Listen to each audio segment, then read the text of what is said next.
Mga kaibigan, ang paborito kong vlogger na si Mima Alicia.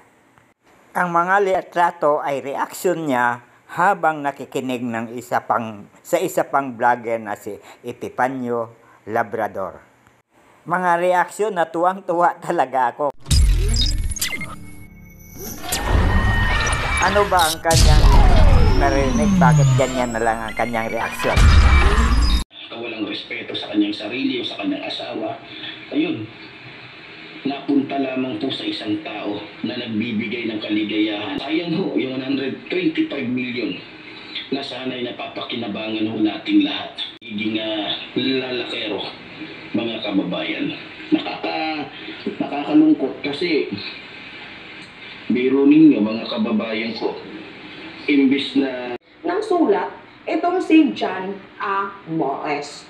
Panoodin natin ang video. Ito. Nagpabong ng liham si Vice Presidente Sara Duterte para sa dating Jose Rizal University player na si John Amores. Nagpapalik si Dex Agustin. Sa kabila ng samang-saring kaso at problema kinakaharap ng former GRU head bombers player na si John Amores, hindi niya inakalang isang liham ang kanyang matatanggap mula kay Vice President Sara Duterte.